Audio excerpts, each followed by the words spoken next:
கலியுக கடவுளாகிய முருகனினுடைய ஆசீர்வாதம் நமக்கு எப்பொழுதும் கிடைக்கணும். முருகன் நம்ம கூடவே இருக்கணும். நாம் நினைக்கும் போதெல்லாம் முருகன் நம்ம பாதுகாப்பாக இருக்கணும் அப்படின்னு நம்ம நினைக்கிறோம் இல்லையா?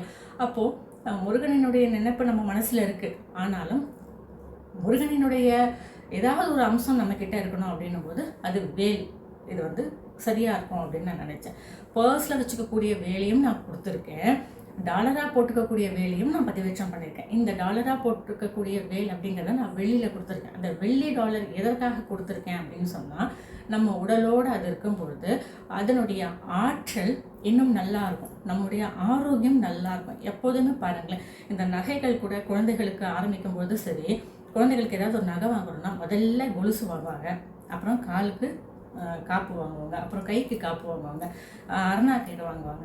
இப்படி வெள்ளியில் நாம் முதல்ல குழந்தைகளுக்கு போட்டு குழந்தையினுடைய ஆரோக்கியத்தை முதல்ல ஸ்ட்ராங் பண்ணிட்டு அதற்கு பிறகு தங்கம், வைரம் இதெல்லாம் நம்ம போடும்போது அந்த குழந்தைக்கு அந்த நகைகள்லாம் நல்ல ஒரு அதிர்வலியை தரும். அதனால நாம் முதல்ல நாம் நகை சேரணும்னு நினச்சாலும் சரி, நாம் உடல் சூடெல்லாம் தனிந்து ஆரோக்கியமாக இருக்கணும் அப்படின்னு சொன்னாலும் சரி, இந்த வேல் அப்படின்றத வெளியில் கொடுத்துருக்கேன். ஏன்னா வெள்ளி தாங்க நம்முடைய முழு ஆரோக்கியத்தையும் நம்ம கட்டுப்பாட்டுக்குள்ளே வைக்கக்கூடியது. நமக்கு அதிக சூடாக அதிக உஷ்ணம் என் உடம்பு அப்படின்னும் போது இந்த வெள்ளி அணியும் போது அந்த வெள்ளியை கருத்து போயிடும். அது தொடர்ந்து போட போட போட என்ன ஆகும், நம்மளுடைய உடல் உஷ்ணம் அப்படின்றது சீராயிடும்.